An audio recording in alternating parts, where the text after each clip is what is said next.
Welcome everyone, GM. Hope you're all having a great day, and welcome to the second session for this week, where we're going to be covering what is AggLayer and how is seamless cross-chain UX achieved. It's the second session of our Chain Abstraction Educate series, and we have Bruno, who is a DevRel at Polygon, coming with us to share more. Let me just quickly add him to the stage. And in the meantime, do make sure to voice off in chat. Make sure to say hi. Hope you're all having a great day. This event will be recorded, as always. We'll make sure the recording is being made available to you in the next 24 hours. We'll post it in our Discord as well as within the Hacker Pack. Welcome, Bruno, to the stage. How are you doing? I'm good. Thank you. Thank you, everybody. And thank you for having me here. Everyone, be sure to enjoy the session. Also, in the meantime, if you have any questions, make sure to post them in chat or within the dedicated questions area on the bottom right side, and we will come back to them towards the very end. Over to you, Bruno.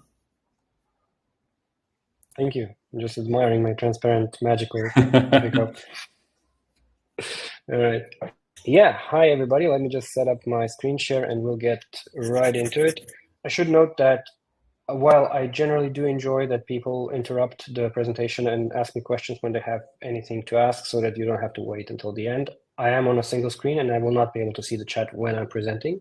So I will rely on our kind moderators here to interrupt me instead and ask some questions. Now, let me see if this is going to work. All right. Yeah. So all good? Yep, all good. All good. Okay, so today we're going to be talking about the aggregation age of blockchain. I'm filling in for my colleague Brian, who is down with a severe case of corn flu at the moment. So he's shaking it off and going off to another conference immediately afterwards. So best of luck, Brian. I will be briefly discussing with you the aggregation layer, the AggLayer proposal, which kind of originated in Polygon, but is built as a public good. And I'll explain how it works, hopefully in a way that you can easily understand and compare with alternatives and get interested in building on top of it. Do note that this is, all very much under construction. It's going to change in a lot of ways, but the principle of how it works will remain the same, and the goal also remains the same.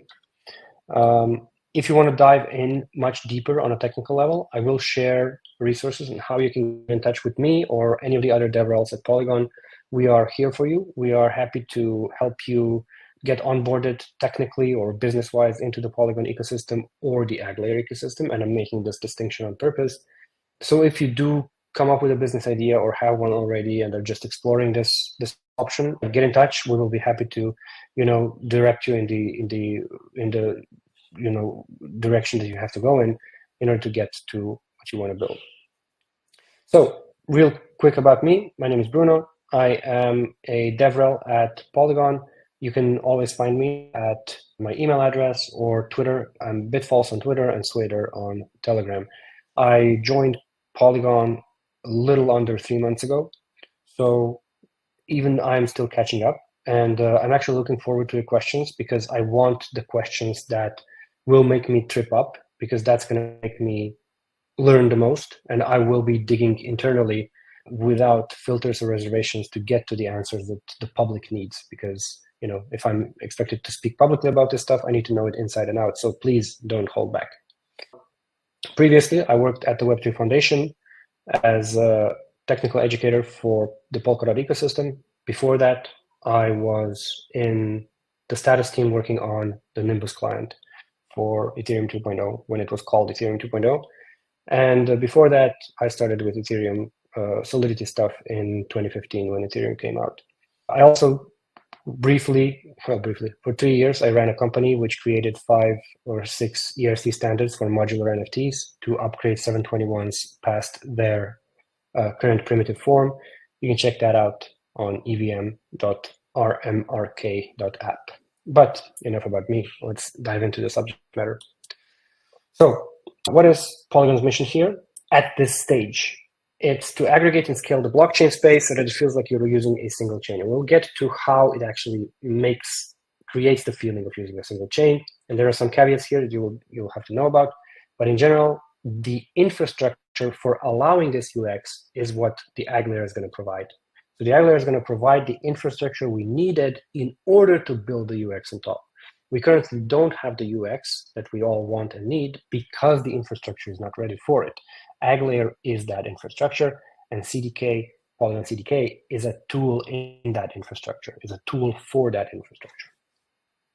So this is how we've been solving it so far, attacking it from multiple angles. And these are all opinionated products from the Polygon ecosystem.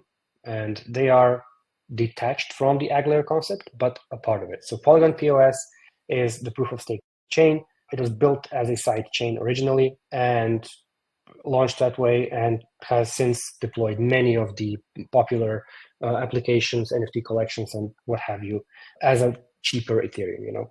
It works. It's great. People are deploying on it. It's connected, well, marginally connected to Ethereum. And in general, it's a very popular chain with plenty of centralized exchanges using it to onboard, offboard, on-ramp, off-ramp.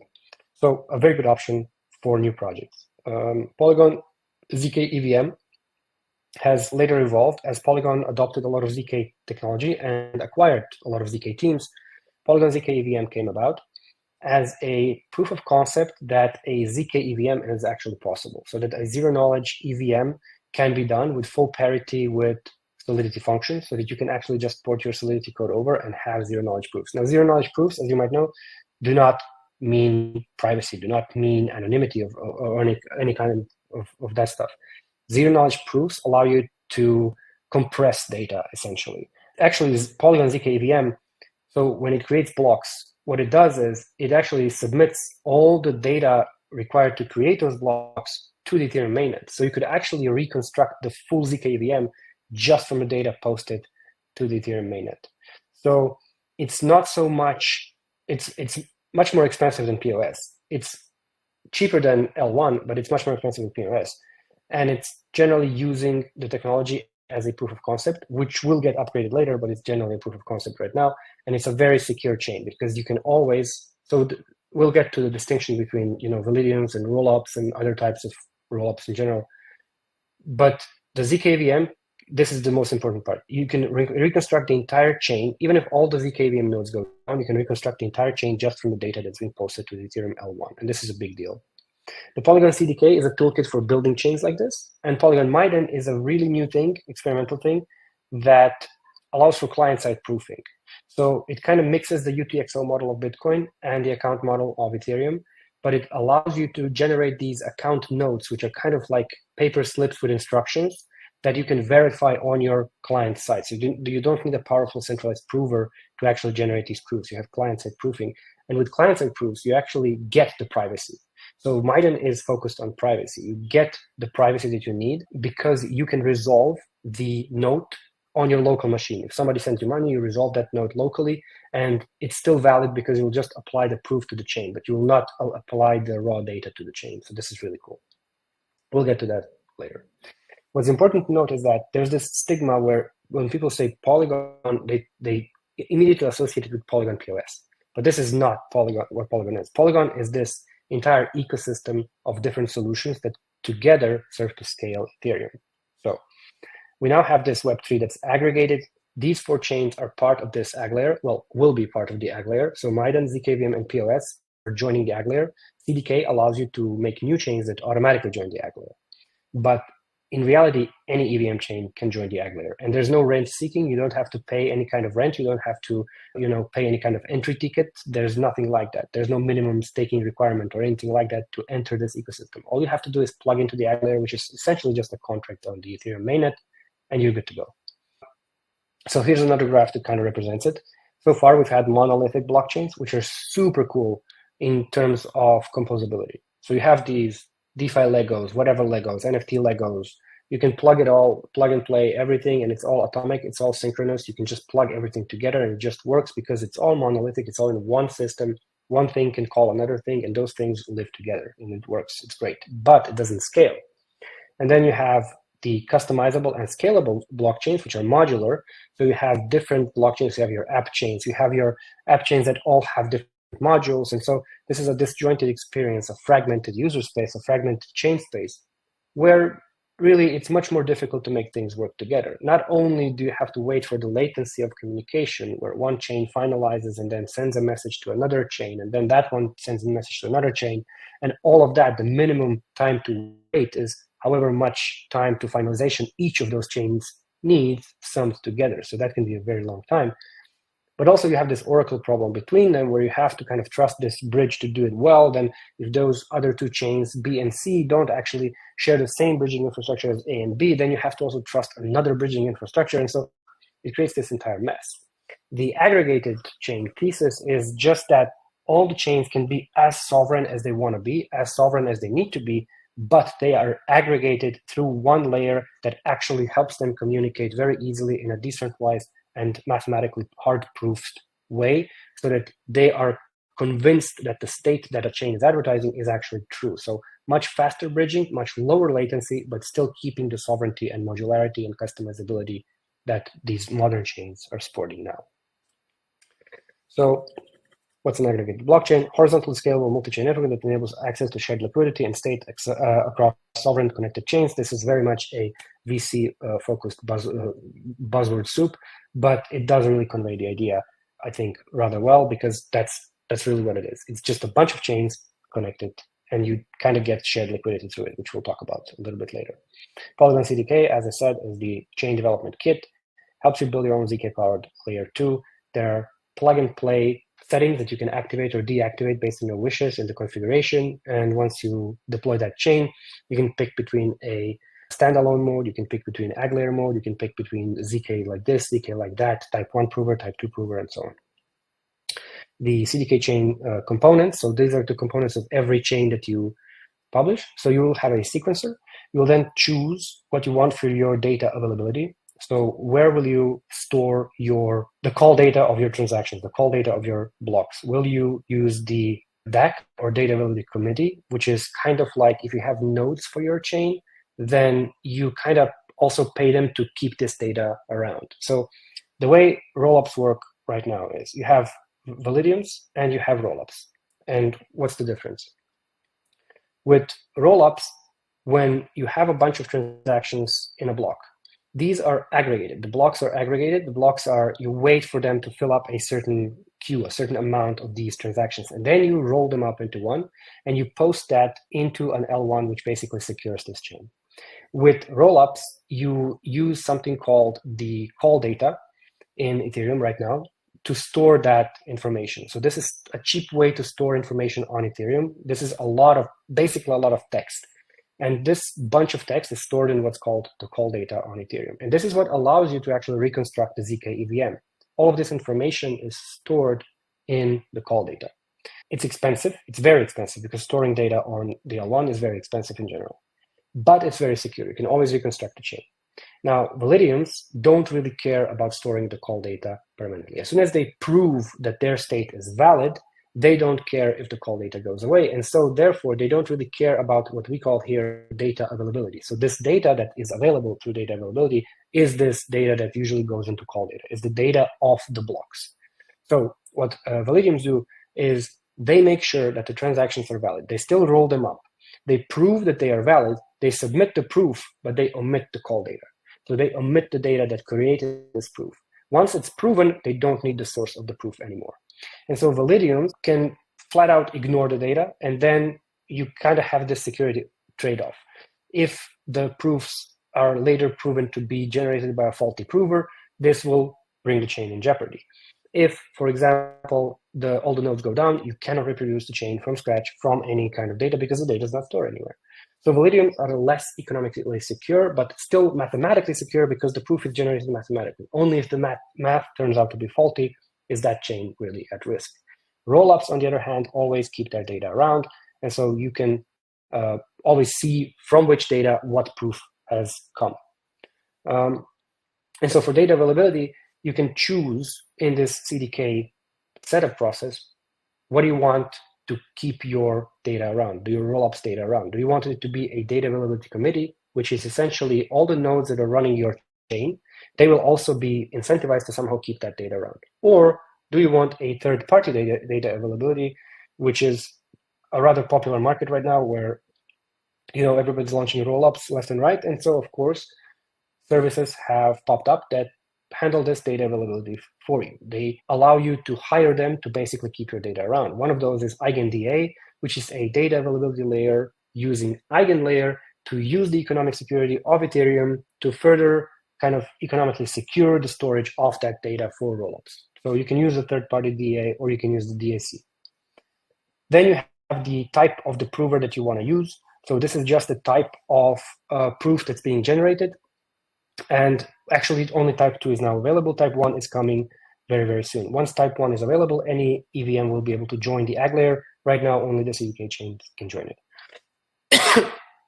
And once you put all of these options together, you kind of end up with the chain of your choice. Plus, you can further modify it in the logic of the actual EVM. You can add in new opcodes if you want. You can add in new modules if you want. You can add account abstraction natively. You can add EIPs that have not been merged into Ethereum yet. You can do whatever you want. As long as you generate the proof that will tell the AggLayer how the chain is advancing, that's fine. You can do anything you want with this chain, customize it however you want.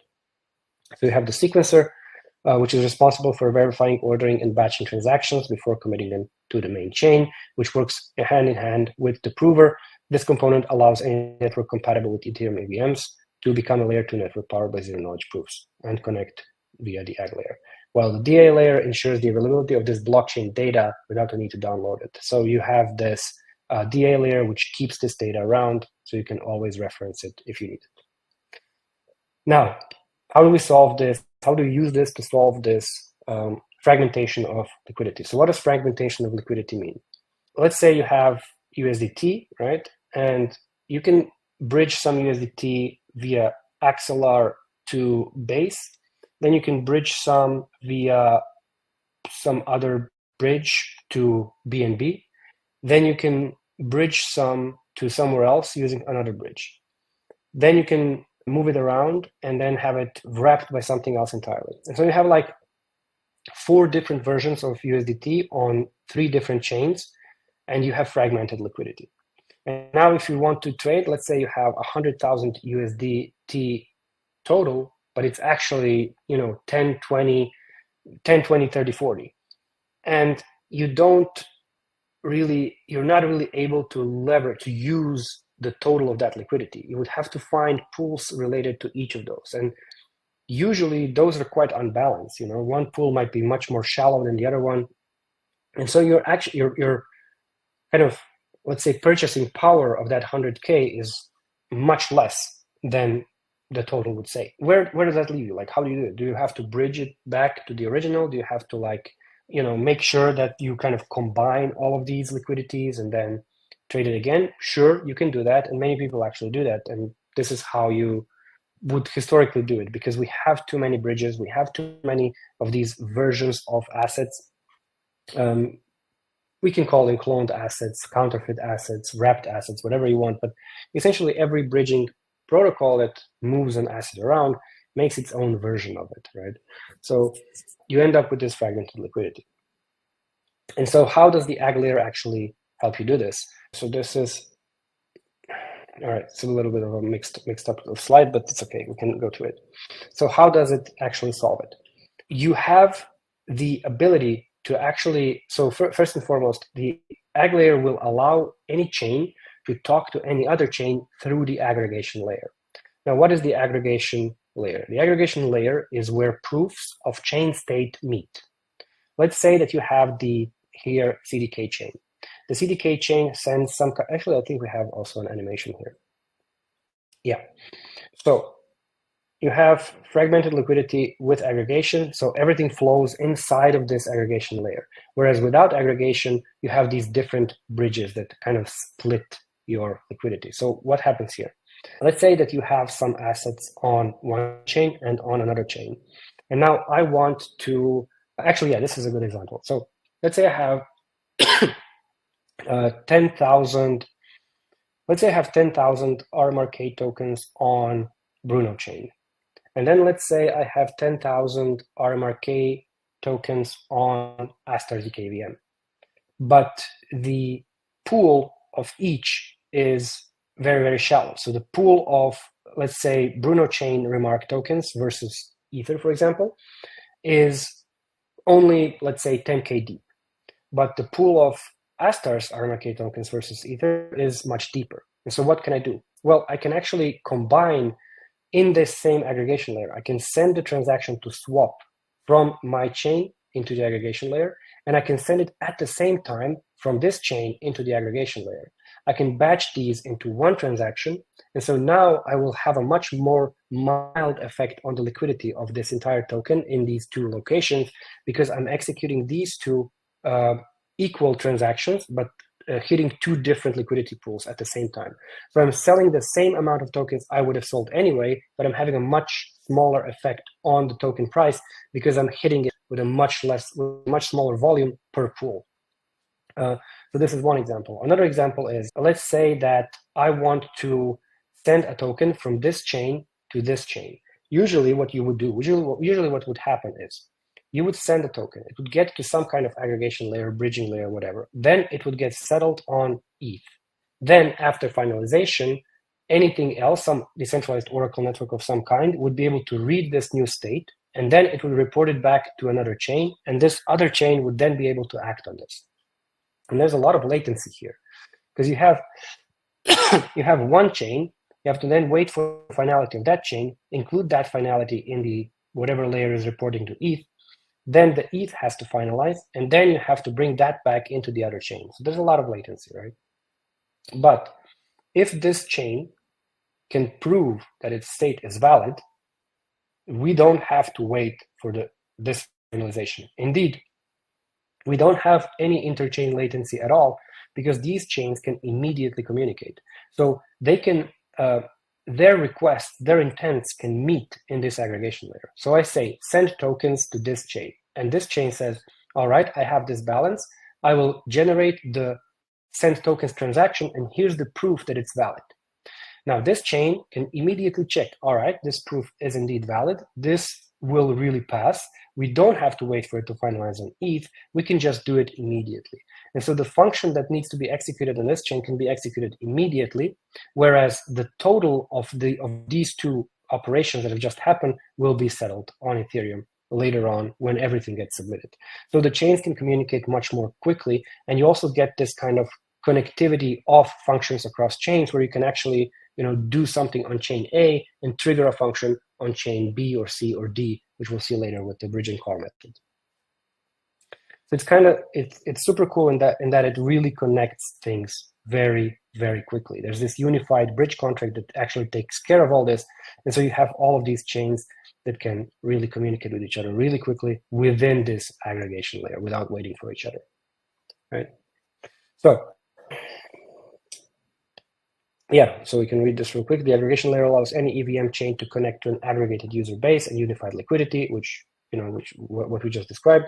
Aggregation blends the best of monolithic and modular scaling to provide a UX that from the end user's perspective feels like using a single chain. The AggLayer is how blockchain scales to the size of the internet. Now, this is a little ambitious, ambitious wording, and I think it's important that I note that just having this doesn't mean that everything's rosy and great immediately. When you have an infrastructure that unifies liquidity this way, it's not like the infrastructure is working on the UX level. First and foremost, if you have this unified canonical bridge now, through which, for example, USDT will travel. So let me just backtrack a little bit and tell you how it works if Alice from Alice chain wants to send 100 USDT to Bob on Bob chain, and both chains are on the AggLayer. So here's how that works.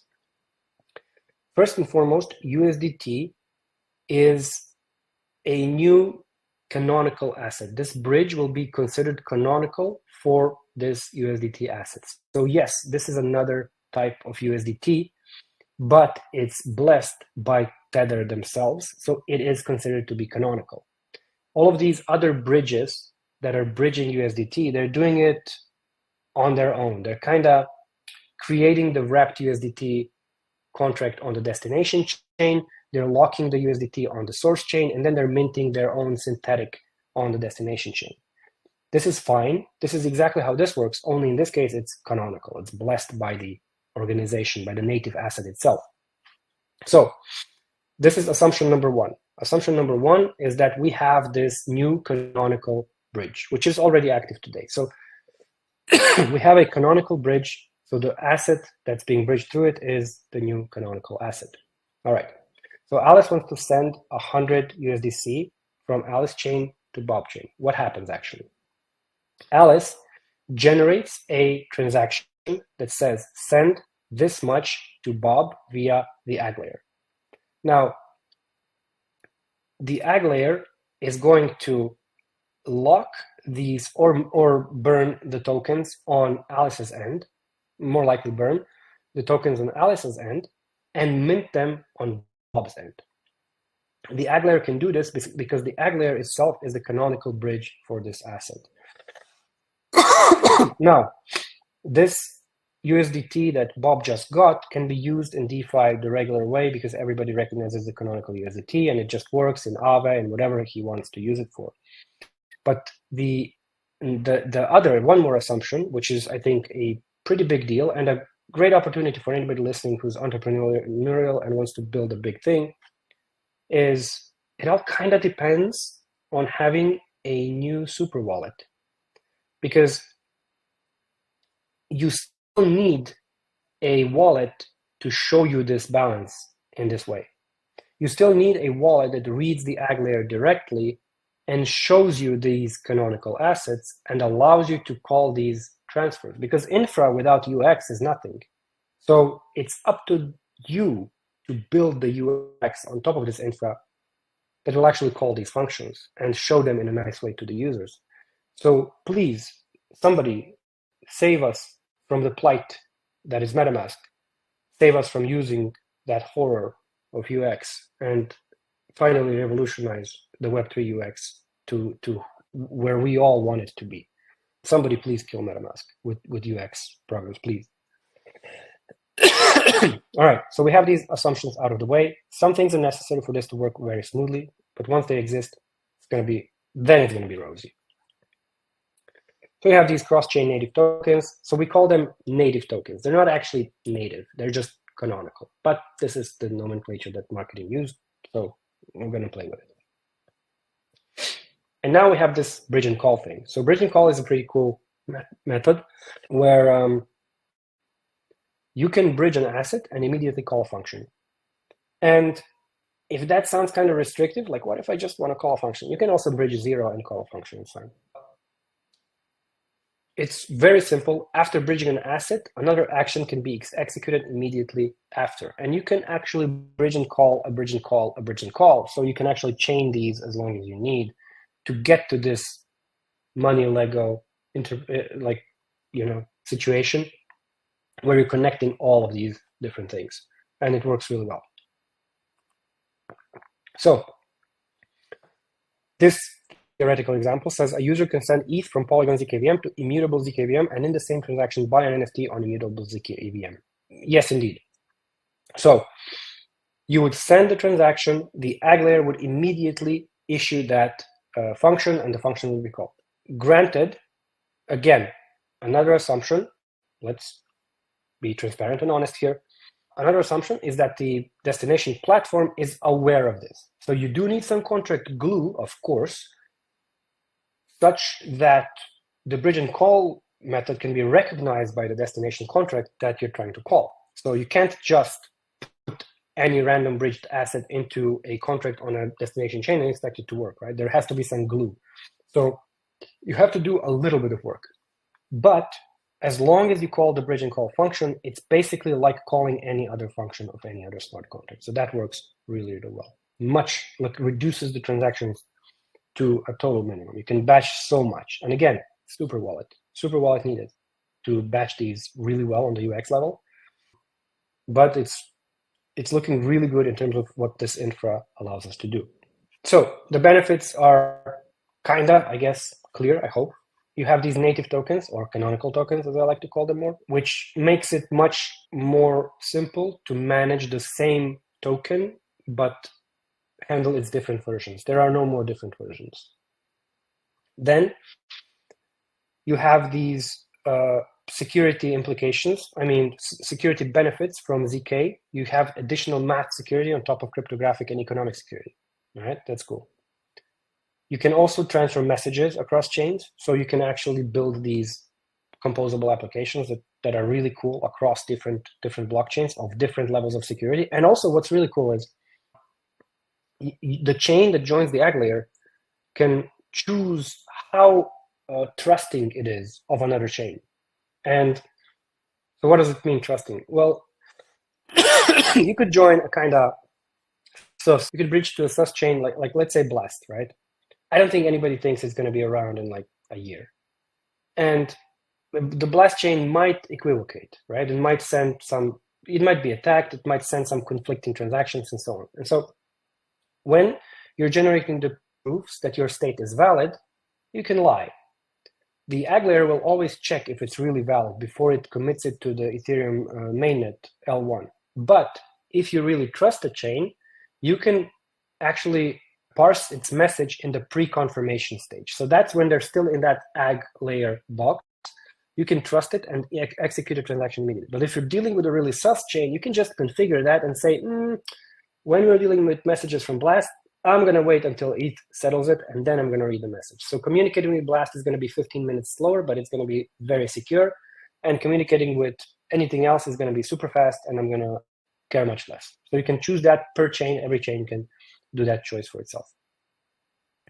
The bridge and call function, I explained slightly before, and also there's this extended liquidity from any chain in the ecosystem. And it's really cool. So why would a chain want to join the AggLayer in general?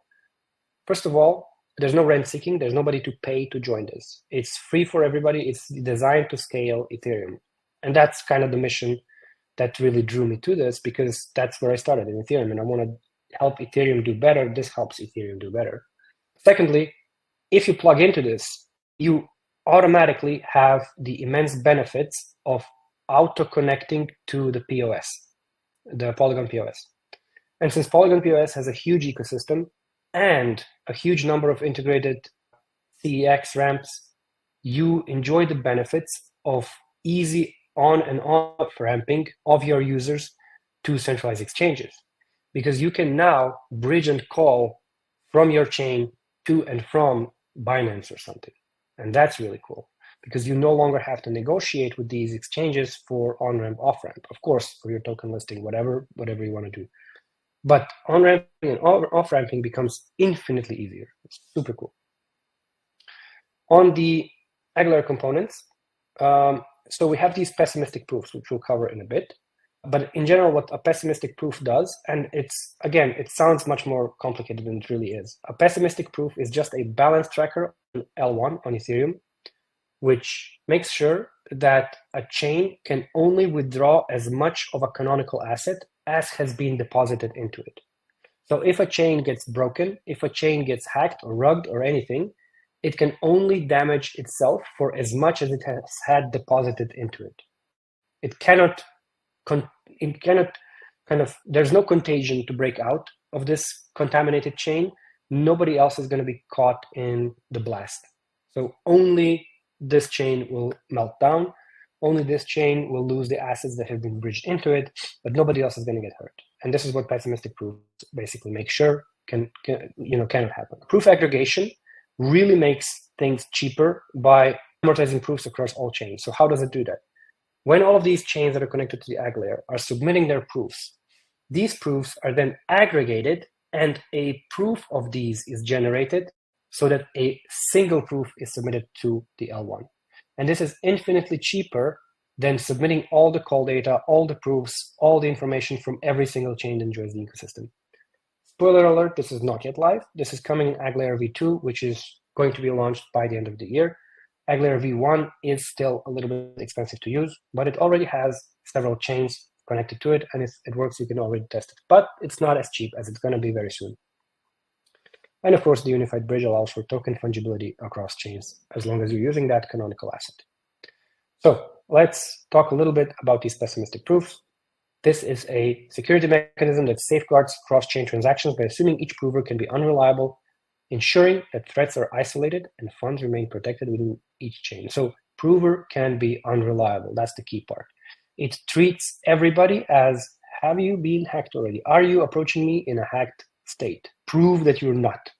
You are proving a negative. You're proving that you're fine. And every chain has to prove that they're fine before interacting with the AggLayer. That's basically it. This has the benefit of enhanced security. So these proofs assume that any prover might be unreliable. So just really approaches everybody skeptically. And this isolation then protects the entire network, and it contains it in this wall. That's really all there is to it. It really sounds more complicated than this, but it just makes sure that nobody is lying by really grilling them on the lying. Yeah. So there's a few more diagrams that isolate the problem right now. So you have here the isolated bridge as it is so far, as it was right now. So you have this one-to-one CDK bridge, but now there's this unified bridge with AggLayer v1. So this is how it used to be. This is how it is now, but it's not aggregating the proofs. You can see each proof is being checked by the aggregation layer, but it's not being aggregated by the aggregation layer. It's still being deposited like this separately. And now it's going to be aggregating the proofs, enabling a faster path. And with this aggregation of proofs, it will also enable this direct chain-to-chain communication. Right now, this is not available because it's waiting for the full settlement. So you can only do async. But once you have AggLayer v2, which is coming very soon, you will have this synchronous communication between chains available in this pre-confirmation stage. And so because the bridge receives only one proof, this is going to be incredibly cheap. We will finally have achieved proper scalability in the Ethereum ecosystem, because any EVM chain will be able to join the AggLayer, join these proofs, share the costs of it. And so the more chains there are, the cheaper it's going to be, because everybody's going to be subsidizing this one single proof submission to Ethereum, which is going to be of a trivial cost. And that's going to look really good. And this is how we really do get to internet scale of the blockchain space. Now, do we really need internet scale of blockchain space? That's another story. And I hope that people finally come up with something innovative that is non-DeFi and non-leverage, so that we can finally be proud of the stuff that we built. But that's another gripe of mine that I won't discuss now. So what will you bridge? You can bridge anything. It should be noted that the pessimistic proofs that check, so yeah, the pessimistic proof is checking for balance per chain of ERC20 tokens and native assets. This means that if Alice chain has bridged 1,000 USDT into Bob chain, if Bob chain is hacked, Bob chain can only grab and rug with that 1,000 that has been bridged into it. So whatever has been bridged into it, only that can be stolen. Again, caveats. First of all, this only works for ERC20 tokens. You cannot bridge NFTs. NFTs are a separate beast, and they become especially problematic when you're dealing with advanced NFTs. When you're dealing with modular NFTs, it's a nightmare scenario. So pessimistic proofs do not track NFTs. If you need that, in reality, no NFT bridging exists. Whenever you try to bridge an NFT, you're actually counterfeiting it. You're making it a fake on another chain and pretending it's real, or you're making an IOU. Both of these are not actual bridges. And so in the same vein, this actually doesn't really track NFTs. There are some experiments on the way which will track an NFT like a single max supply, max supply of one ERC20. Doesn't really work. Doesn't matter. So only for ERC20 token. And another caveat, only regular ERC20 tokens. You can't really bridge a rebase token, You can't really bridge a token that has a transfer tax. Stuff like that, just not going to work.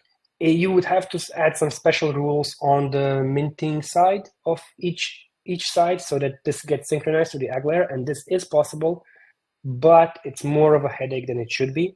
And so when you're bridging these rebase tokens or whatever, stable non-rebasing version should be bridged and then should continue rebasing once it's transferred over, rather than bridging a rebase version. So keep that in mind. Regular ERC20 tokens and no NFTs. Sorry, this sea air. Huh? There's going to be a demo library released shortly. You can actually already use this, but we just lack examples of documentation now. This is all very new and fresh. keep an eye on our DevRel initiatives, keep an eye on our docs, and there's going to be a ton of tutorials coming up, and lots of forkable examples, prototypes, and stuff like that. Yeah, some examples for bridge and call, passing call data, blah blah blah. And yeah, the end game is AggLayer plus Polygon CDK means these aggregated blockchains, right? With Polygon CDK, you can spin up your zkEVM if you need it, and you no longer have to suffer from this isolated corner of just a tiny bit of liquidity. You know how there was this meme a while back where, I forget who it was, but somebody said you build an app, you get a lot of traffic becomes expensive, you spin up an app chain becomes successful, you want that success to be able to tap into the other ecosystem that exists, so you port it back again to L1, and now you have the same problem again, and it goes in the circle, right? So every successful app becomes an app chain. Every app chain eventually becomes again a part of an L1 because they want that composability. Well, now you can have both. Now you have your app chain or application specific chain that you built, but you're also already connected to everything else, so you keep that composability and it just works. So there's a little bit of what is Polygon zkEVM, what is Polygon POS, and what is Polygon Miden. I've covered those briefly before, but I can cover why you would use each one. So the Polygon POS has this highest speed, lowest costs, proven track record, is really mature at this point, quickest time to market, and a really vibrant ecosystem, right? So you will not use this for basically low value applications. You will use this for lower value applications. You can use it for high value. It's pretty secure, but probably a bank's not going to use it. Polygon zkEVM, it's still sometimes unstable, but it's super secure. It's higher cost than POS, but lower cost than mainnet, and it's easy to get started with because it's EVM compatible. So this is a more secure version, so you can actually use this for high value stuff. And then there's Polygon CDK, which lets you kind of deploy anything you want, and just choose your own adventure plugins and modules that you plug in. If you connect to AggLayer, you still have all of the advantages of everything, but you do have to. So the AggLayer does not secure your chain, right? It's not shared security. It's not like in a system like Polkadot or something where you plug into the shared pool of validators and now they're validating your chains. You still have to kind of build your blocks, and how you build your blocks is up to you. Whether you're going to use some AVS system to do that, or you're going to have your own validators, or you're going to be running on a centralized server. The AggLayer doesn't care. The AggLayer only cares that you provide the proof that says how to advance your chain and that this state is valid. As long as that condition is complete, you're good to go. In Polygon Miden, when would you use that? Well, first of all, when it's live, but mainly you would use it when you have privacy-focused applications. So I imagine that Monero users could graduate to Miden. I imagine that private order books will be on Miden, gambling needs will be on Miden, and hopefully, let's hope that somebody finally builds a really good whistleblowing application and that they use Miden for this, because this is a perfect environment to get privacy coupled with financial aspects. Yeah, when would you choose Polygon Miden? So yeah, privacy, Ethereum security, and scalability, because you can actually have this local execution, right? This local proving allows you to really quickly execute some chain state that you don't have to prove to the entire network, because you have mathematical proof that it's valid. And through that, Miden is also really, really fast for a chain. But again, you would have to join the alpha group to test the initial version. Right now, you have to write code in assembly. It's not exactly super fun or easy to use, but the early pioneers, and we actually have a ambassador or pioneer program for early builders, will definitely reap the benefits. So if you're a privacy nut like myself, then I really suggest you give it a go. That's it. Please get in touch. I have my email here. I have my Telegram here. Hit me up on Twitter as well at Bitfalls. And if you want to schedule a meet to discuss an idea or any of the concepts that we covered here, or have any questions, doubts, anything at all, you can get in touch via meet the DevRel. So it's bit.ly/meet-devrel. And this is actually a page where all the DevRels are listed, and you can just click our Calendly there and just book any available slot. We'll be there. We'll discuss whatever you want with you, as long as it's, kind of technical in nature. We'll help you out. And if you have any ideas that you would like to get funding for, like a grant, we can also direct you to our community grants program, where you can apply for any purpose as long as it's using the Polygon stack of any kind. Even the AggLayer, which is credibly neutral, or any of the Polygon opinionated technologies. If you want to use them, if you want to get funding for it, the community treasury is a great way to do this. That's it from me. And if we have any questions, I can field those now. Thank you, Bruno. Yes, we do actually have questions. You can check out the questions area where we have a couple of questions. Feel free to read them out as the session is being recorded, so the people watching the recording will get the context of your responses as well. I will remove your screen just to make it easier for you to track. Sounds good. All right, let's see. That's under the chat, yes? Oh, no, that's under questions. Area, we have a couple, one from Chris and one from Tabasco, and then we have a few in the chat section as well. Okay. Is the AggLayer similar to Everclear, previous Connext, which is building a clearing layer for L2s? I'm not familiar with Everclear, so I can't say.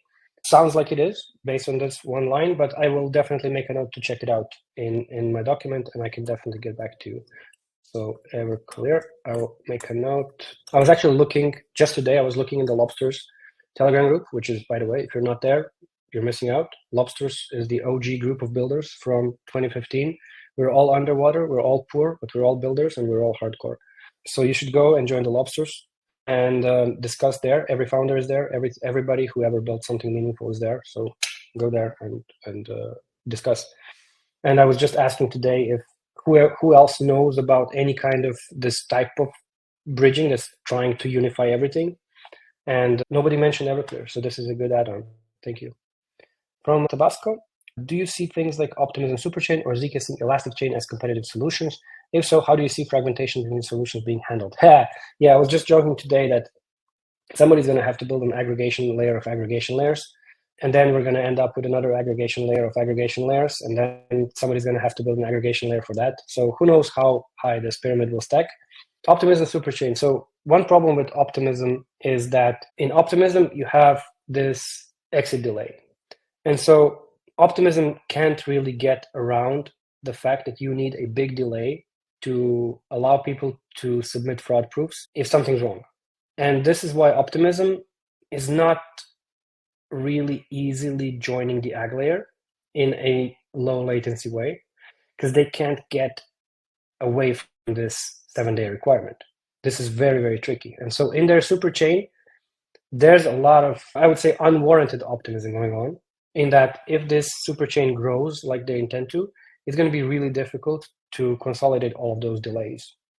So it's similar in how it tries to approach the merging of the chains, but the trust assumption is really tricky. I don't know how that's going to be handled. So yes, in context, it's kind of competition, but in practice, I'm not sure how that's going to work out. We'll see. The zkSync Elastic Chain is literally a copy of the AggLayer. So yes, this is competition. We'll see where that goes. But generally, yeah, it's basically the same idea.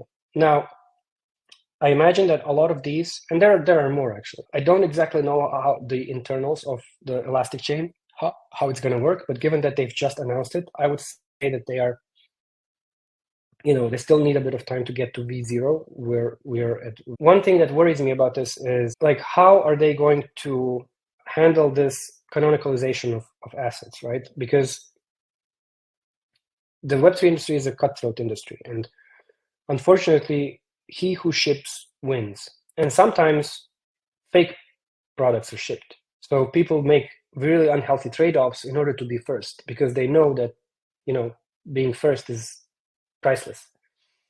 So I'm wondering what kind of trade-offs these various systems will be doing in order to compete with the first mover here. And I'm optimistic on one side because the technology is really on the side of the good guys in that we're really trying to do this the right way. And then I'm also scared because I know that people will just flock to whatever says is first. And so if they do this unhealthy trade-off, I'm worried that this first mover advantage of a subpar solution might get too big. So it's tricky, and I don't know how it's going to go, but we are definitely open to all kinds of collaborations from all kinds of systems like these. And in fact, this is why the AggLayer is neutral. This is why the AggLayer doesn't, it started under Polygon, but it's not like we're calling it the Polygon AggLayer. It's just AggLayer. And it's not developed just by us. It's a lot of cryptographic researchers from all sorts of different organizations that are contributing to this, where we will also have a completely separate, website for it. It's not maintained. It is currently maintained with Polygon, but it's not going to be owned by Polygon. And so we hope that these competitors will actually join this ecosystem and join this effort and just plug into it so that we don't end up needing an aggregator of aggregators, hopefully. But yeah, we'll see how it develops. We have a few more in chat at the moment, which is, have you looked into... I have not looked into Plan of Finance. I do not know what it is. So let me make a note and check it out. In general, anything that contains finance in the name, I'm kind of allergic to, so I run away from it, but I will check it out if it has something to do with aggregation. We'd like to know the security considerations here, as we're hearing a lot of bridge hacks. Well, yeah.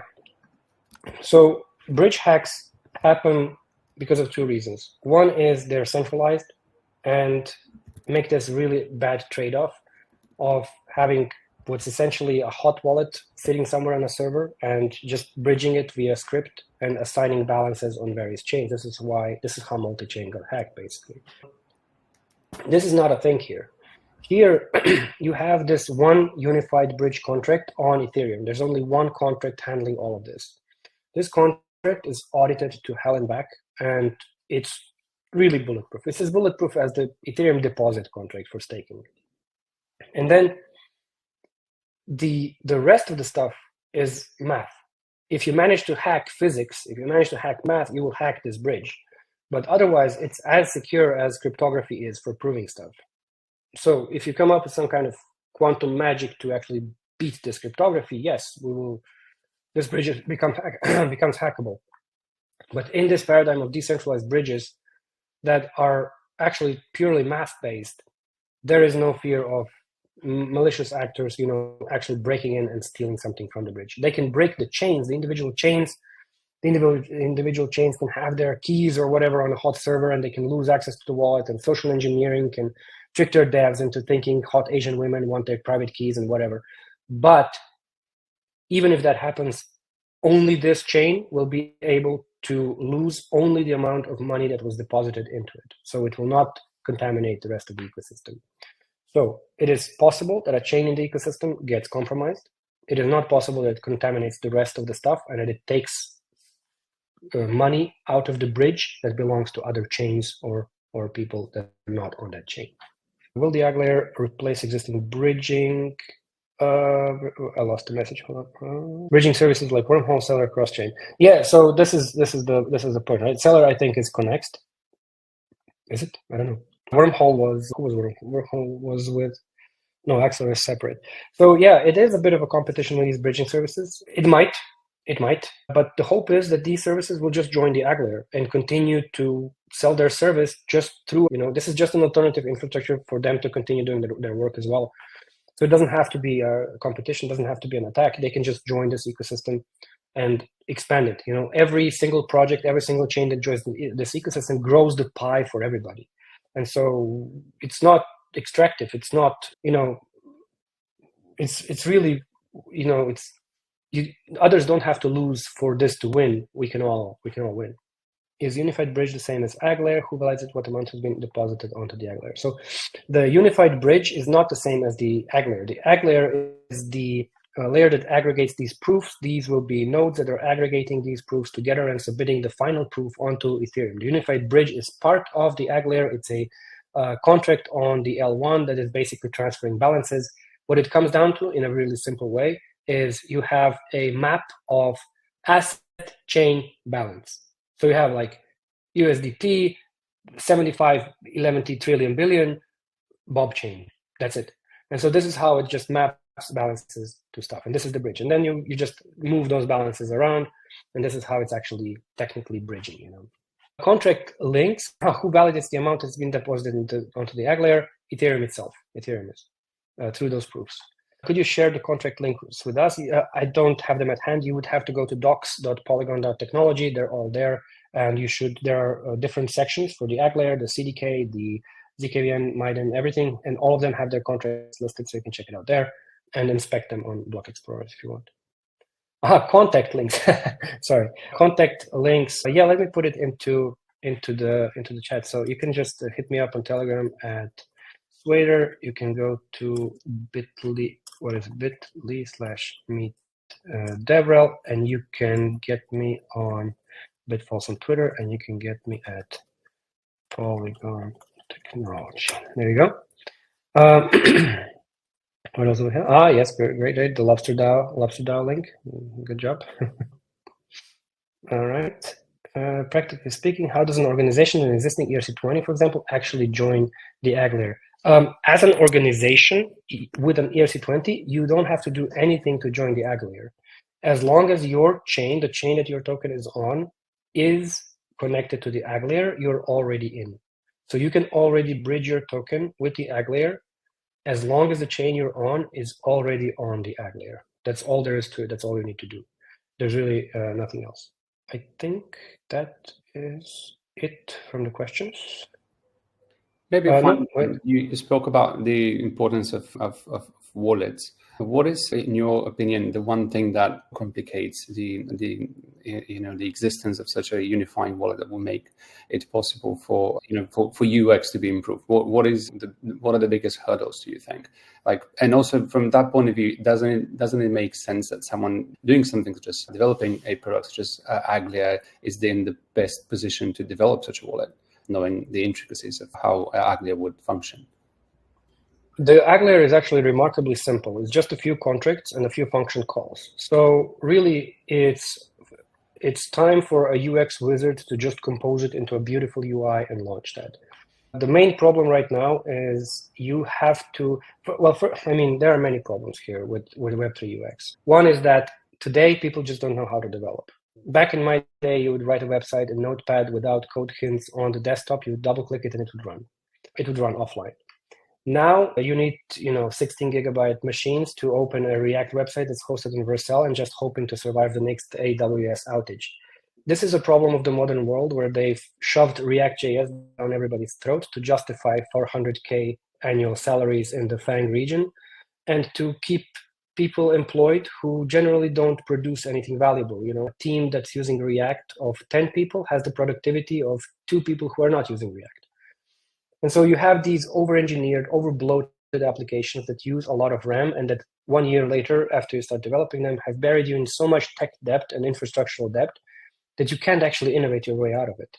And this is where the acquisition babushka game of the US happens, where one product acquires another, and products are constantly being wiped out and pivoted all over because there's a maximum productivity level, output level that you can reach with React where it stops and you have to be acquired or go bankrupt.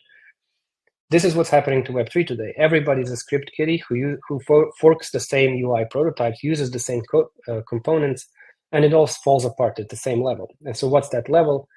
That level is these transactions. People are using the same components, and these same components are just not done very well. So you have a component that is tracking your transaction and making you literally watch the screen and wait for it to finish. This is an anti-pattern. If you open a website today that's blockchain connected, it will ask you to connect your wallet immediately. Again, an anti-pattern. You're not even letting your users read the data from the chain without writing it, without connecting their wallet. This is a disaster. You cannot use 2 DeFi apps on 2 different networks at the same time because one will ask you to switch network to this one will ask you to switch network to this one. This is an anti-pattern. It's a disaster. People have forgotten how to build because they have no idea how to build without these components, and these components are forcing these anti-patterns.